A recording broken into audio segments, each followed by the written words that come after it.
Good morning and welcome to my Read Aloud. My name is Lyn Battersby and I will be reading a book today that it's actually a children's book, but it's an ageless children's book. It was written with the younger audience in mind, but it manages somehow through the magic of the writing to be appropriate to all ages. Adults love it, teenagers love it, and young people, children, love it. I've chosen it because it's got very strong themes about surrounding death. Indeed, the main character in it lives inside a cemetery, and it's her journey to self-awareness that we encounter through her and her imaginary friend, Master Puppet. And the book is called Magrit, and it was written by Lyn Battersby. It was written at a time when his son was in bed sick for 2 years, and so in order to entertain his son he would go to work, he would write, spend half an hour writing, and then in the evening he'd come home and he'd read to his son, and then after the novel was finished he sent it off to Walker Books and they picked it up straight away. It's currently on the list as a notable book of 2016, and it's also up for an Aurealis Award and is up for the best book of 2016. It's been reviewed in the United Kingdom as a book of the year, and it's getting quite a huge following, again through all ages. It's written by my husband for my son, so it's very special to me, and because of its history I thought that I would use it for my read aloud. It's a book that has been read many times in my family. In fact, this is my son's copy, and as you can see, it's actually quite worn. Connor has read it to death. He had it read to him while he was sick, and this year alone, I homeschooled him last year, he read this as his main book 4 times and did a lot of research on it, and we developed a reading program around this book, so we know it fairly well. Anyway, to get on with the reading, I'll just show you one of the pictures. This is a picture of Master Puppet. There is the cemetery, buildings behind that surround the cemetery, and Master Puppet sitting in his space. One rainy spring night, when she was nearly 10 years old, a girl named Magrit climbed onto the roof of the chapel at the centre of the octagonal cemetery that was her home. She nestled herself against a tall skeletal figure that gazed out across the grounds like an ancient guardian. Together, they bathed in the light that shimmered through the curtains of the surrounding buildings. The skeleton's name was Master Puppet. Magrit had pieced him together from elements she had found in every corner of the graveyard. A bone here, a stick there, a tin can in one corner, and rotten twine from a garbage bag in another. Now he sat at the apex of the roof with his long arms wrapped around the stone cross and kept vigil. "Look at that sky," Magrit said to Master Puppet. "It feels sick and old and fallen to the ground to die." "Yes, it does look lovely, doesn't it?" said Master Puppet. When he talked, he did so in Magrit's voice, only deeper and grown up. Magrit often asked him for advice.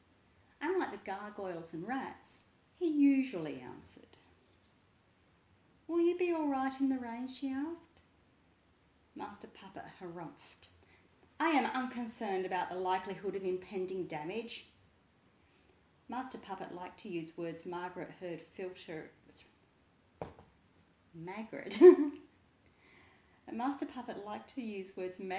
filtering out through the windows around them, even if he did sometimes forget how they were pronounced, or if neither of them knew quite what they meant. I'm going to show you this bit here. "The rain waters the dead things below us and keeps them in their place." Magrit looked down at the ground.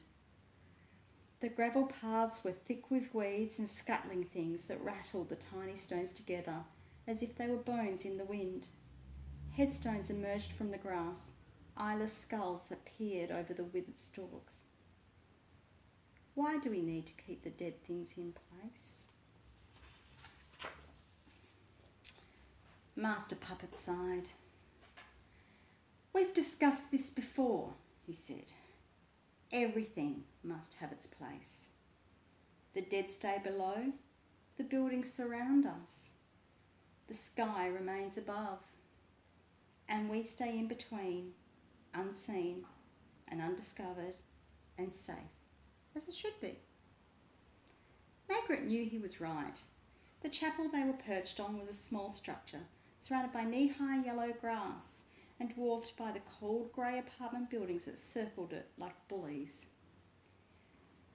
The paths that ran from the chapel to the edges of the cemetery led to exits that had long ago been blocked off by the rise of the apartments. There was no way to enter or leave.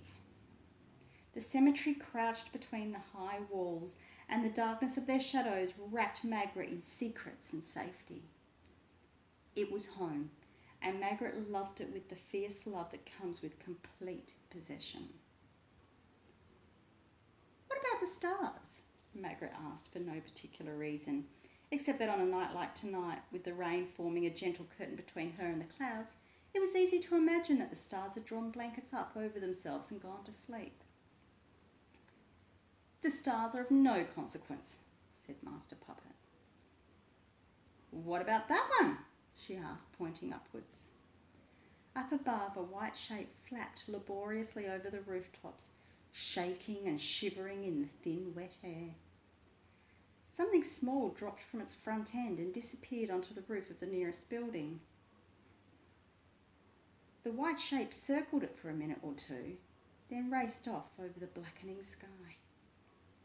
"That was not a star," Master Puppet said. "What was it?" "A stork," he replied. "Filthy beast of a thing." "Why is it filthy?"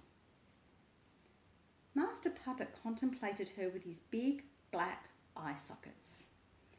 "Because," he said, his bony jaw hanging loose and yellow under his skull, "storks bring new life to the world, and that sort of thing has no place in a cemetery such as ours."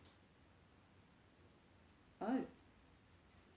A small grey bundle rolled down the slick incline of the roof.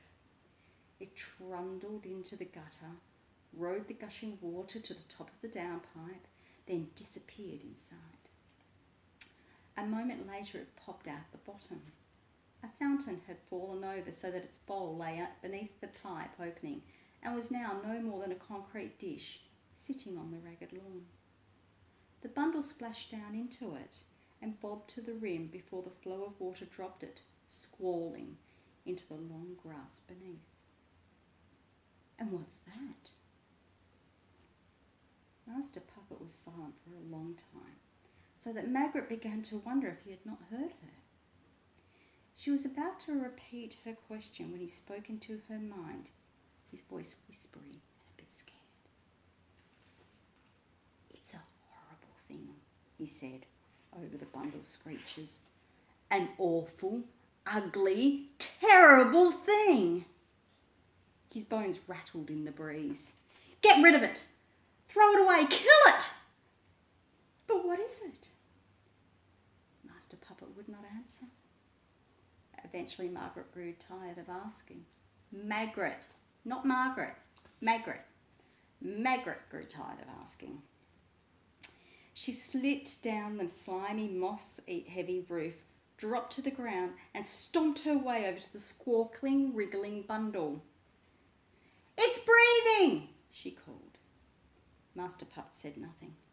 Magrit pursed her lips and crept closer.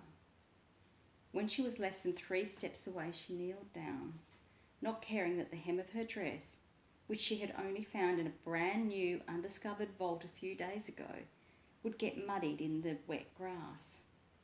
Cautiously, she reached out a hand and gave the cloth package a poke. "It's squishy." The parcel screamed. Magrit fell backwards in fright. She landed in a puddle and jumped up, patting her wet bum cheeks in disgust. Master Puppet's leathery, whispery voice called out to her. "You see?" he said. "I told you." Magrit grunted and bent over the cotton-wrapped mystery. She turned her body so Master Puppet could not see her fingers tremble, took hold of the edge of cloth, so very like a shroud it was, and peeled it back. Despite the darkness of night, Magrit could see something pink and wriggly and naked inside. Its chubby arms and legs waved back and forth like an overturned beetle. She peered at its scrunched up eyes and the nose that dribbled a watery line of snot, and its toothless mouth opening and closing and making bubbles of spit on its bobbly chin. As she looked at its pink and white body, it fell still and opened its eyes at her. Magrit gulped. The creature started to wee. Magrit shuffled out of the way. "It's a baby!" she called back to Master Puppet. "A proper, living boy baby!" "I know what it is, stupid girl!" Master Puppet sounded angry and not at all pleased that she was able to identify the new arrival. "I told you what it was." "No, you didn't. You said it was horrible and terrible." The baby had stopped weeing. Magrit studied his tiny little face. "It doesn't look horrible to me." "Oh no?" Her friend sounded huffy. Master Puppet didn't like it when Magrit disagreed with him. She didn't do it very often. "You just wait until it starts to poo." I'm going to leave it there because I've already gone on for 11 minutes.